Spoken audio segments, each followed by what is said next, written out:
Good morning, everyone. Welcome to this brief session on how to become accredited. When I was first asked to present this session, my first reaction was, how can I turn this highly process-driven journey into a 20-minute presentation? Well, the whole process is summarized in a 30-page document and evolves around several NATA accreditation criteria documents. And these are all available on our website. I asked myself, what can be the relevance of a 30-minute session if we have it all documented and readily available? Then I had an epiphany. I decided to draw on a recent personal experience.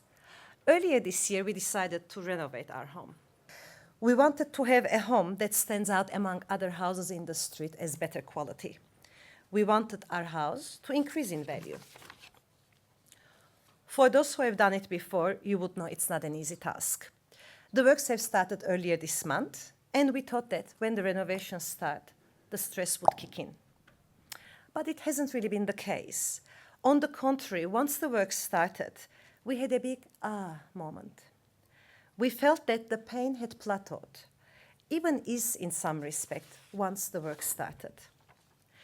It was simply because we were focusing on the benefits that we will get once the works are over. And in the months leading to the start date, we had prepared. We knew what we wanted. We had identified what we needed. We had done our homework. We had done the thinking and the legwork that can only be done by us as the owners of the property. We had determined the materials that we want, the functionality that we need as a family, the setup we need to live comfortably to suit our lifestyle. And we had determined the scope of work so that we don't overcapitalize. We critically evaluated also the features that we already had. To our amazement, we already had plenty that was okay with our home, that didn't need any change or needed little change, if any. We were advised by our builder that we have to comply with a range of requirements for electrical, for strata, for plumbing. Soon we realized that we can remain compliant while we also satisfy our own needs and wants. We understood the layout's limitations. We understood what can be done and what can't be done. We surely were not going to put a kitchen island in the middle of a 5-square-meter kitchen. For example, we had to comply with the height requirement of the range hood, but it was our decision to decide what type of kitchen design we want while we remain compliant with that requirement. Becoming accredited isn't too different. You are seeking accreditation to gain formal recognition of your organization's compliance with national and international standards. You are looking at being independently assessed for your technical competence.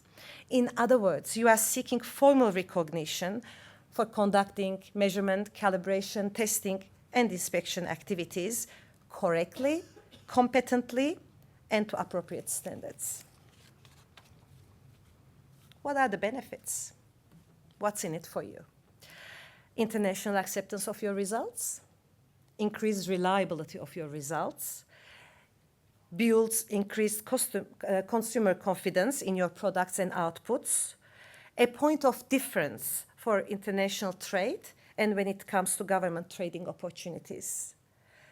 Control over your systems. The unknown is converted to knowns. Nothing's left to coincidence. Things can still go wrong, but you have a system to steer things back in control. A risk management tool to reduce possibility of failures, to control manufacturing costs, and to demonstrate due diligence in the event of legal challenge. So how does the journey look like? The accreditation process can often be seen as a lot of additional work and on occasions daunting. Why does it have to be that way? Does it have to be that way? While I acknowledge the varying extent of preparatory work that's required, It is important to remember that this preparation for accreditation is not meant to create a parallel universe. It's not meant to create a lot of additional stuff done just for the sake of gaining accreditation. Let's talk about the beginnings. So you decided to get accredited. You decided that you will be compliant and demonstrate compliance and competence with the relevant standards. Show that you are operating in accordance with those standards. When it comes to compliance, there are several ways to skin a cat. It is very fortunate that these days standards have become more output-driven, and they are less and less prescriptive in what to do. They also require less documented procedures, which provides further freedom for you. Similarly, accreditation criteria are also becoming less and less rigid, more providing you with a framework with a greater flexibility to fulfill the intent of the requirement. I'd suggest the first thing to do would be to determine your scope. What is the range of activities, measurement, calibration, testing that you wish to be accredited for? And then look at what you already have. You already have an established business that stands for good business value and practices, however named or documented. You know best what's best for your business to satisfy your clients. You are familiar with your industry. You have the resources you need to keep your business afloat. Very often you already know where there is room for further improvement. You have the technical knowledge to support your activities, and you are aware of your capabilities and limitations for these activities. Let's start the journey with a self-evaluation. Explore your own system. It is highly possible that you have a lot already in place. Map out what you currently have. Notice all the things that you do already on a day-to-day basis to run your business. Untangle, declutter, get clarity around your own practices. How are they documented? Are there any gaps between your practices and documented procedures? How do you ensure your business stands behind its core values? How do you train your staff? How do you maintain your equipment? How do you keep your records? How do you report your outputs? And what test methods do you use? I can tell you from experience that majority of prospective members turn out to be more ready than they originally thought. What we found with our clients is that they already and more often hold majority of the answers. This self-evaluation is a reality check that will demonstrate how far your management system and current practices are from being accredited. Now I'll take you through this path. I mentioned the gap between where you are and where you should be. So that's for that reason that following the very preliminary inquiry stages, I don't have to look up there. We request some preliminary information from you, and the whole process kicks off with an advisory visit.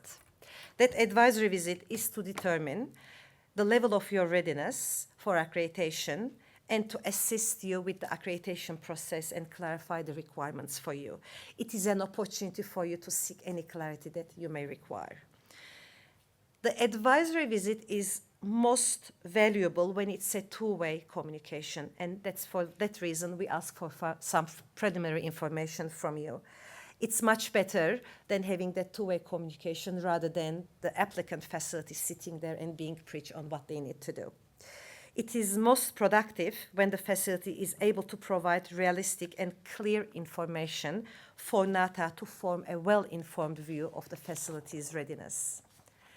In parallel with the advisory visit, sometimes a bit after, but definitely prior an initial assessment, NATA also conducts what we call a document review.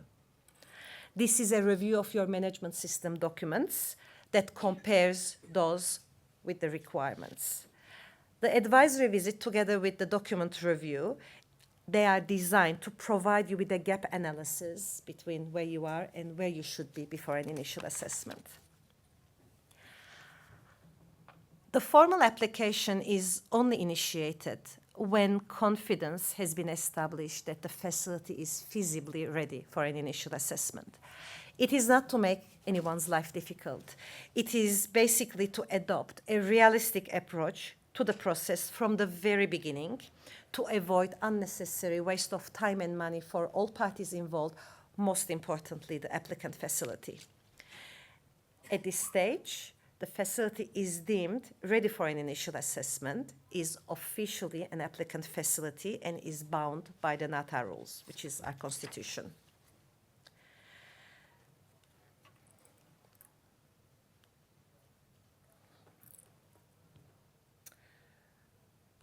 There we are. Between the formal application and the initial assessment, applicant facilities are strongly encouraged to respond to any comments that may have been provided to them following the advisory visit and the document review. Also, during this period, while NATA prepares for the initial assessment, the facility is also requested to provide a range of information to NATA to be prepared for the assessment. Complete and comprehensive pre-assessment submission accommodates a more thorough review in preparation for the initial assessment. That way, NATA team can understand the facility's operations better, will know the areas that require specific focus, and the initial assessment process will be more efficient, and it definitely simplifies the post-assessment stages.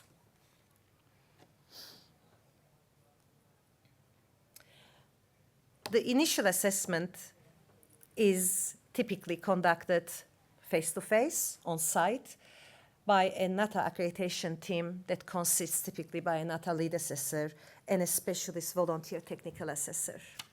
Prior to the initial assessment, you receive all the information that you need, including a timetable and a plan, so that you are well informed about the day's activities in advance and you know who needs to be involved in the whole process. What is an initial assessment? Let me first tell you what it is not. It is not an audit. An audit which basically relies on a checklist, tick box activity. An initial assessment aims to objectively determine the applicant facility's compliance with the requirements. It is conducted to establish technical competence. And the NATA assessment process seeks to confirm the facility's compliance by witnessing and discussing their activities and by reviewing documents and records based on a sampling approach. Mutual, open, and honest communication is the backbone of the assessment process. The assessment team remains in touch with you throughout the day so that nothing's left to the last minute and nothing comes as a surprise at the end of the day. Once the assessment is completed, the assessment team gathers their finding, and there is a meeting held for NATA to present the findings in the interim report, the outcome of the interim report. Even though clear and ongoing communication happens throughout the day and there shouldn't be much need for such thing, but still this meeting is the perfect opportunity for facilities to clarify anything that might have been misunderstood or may have come across as ambiguous. It is very important to understand that the interim report is exactly what its name suggests. It's the interim report left on the day, which then is subject to an independent review process. This review process is to ensure that the findings in the report are appropriate, in accordance with the accreditation criteria, supported by evidence, and are based on consistent interpretation and appropriate application of the requirements. Consequently, you receive the final confirmed report. At this stage, ideally, the applicant facility is very close to becoming accredited. It, of course, depends on the content of the report. If there are any non-conformities, the facility needs to analyze the extent and the cause analysis, action those non-conformities so that they are eliminated, and provide these as a response to NATA with supporting evidence. Once the findings have been closed out, satisfactorily addressed, it's time for recommendation. The NATA accreditation team will put forward a recommendation for accreditation. Well, again, ideally at this stage, you can just sit back and relax. Without boring you with all the nitty-gritty details, I can tell you that the part between recommendation and the final decision is a robustly structured and independently reviewed process. It involves an overarching technical review by NATA and technical expert review by the relevant accreditation advisory committee, and the final independent overarching review by NATA to consider the whole process as a whole for final sign-off. That final letter is paramount because it confirms that you are accredited. You can't assume beforehand, confirms your scope, also informs you about what's to happen next and wraps up your roles and responsibilities, and also has got a very exciting piece of document, which is your certificate of accreditation. And I completely failed to continue, have I now? But you get the drift, right? So, and now you are accredited. Ta-da! So, while the journey, even though I summarized, probably it already feels there are multiple stages involved, I can assure you it's a very rewarding journey for any organization. It puts your systems to test. Time spent in preparing is in fact time invested for increased efficiency of your workflow and greater confidence in your outputs. Now you are a member of a large pool of accredited facilities, recognized for technical competence, and recognized for compliance with relevant national and international standards. Thank you.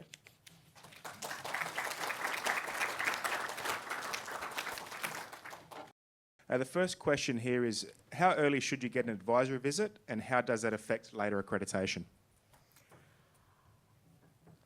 Probably the best time to get the advisory visit is when you completed your self-evaluation and have a good understanding of your own system as to what you have.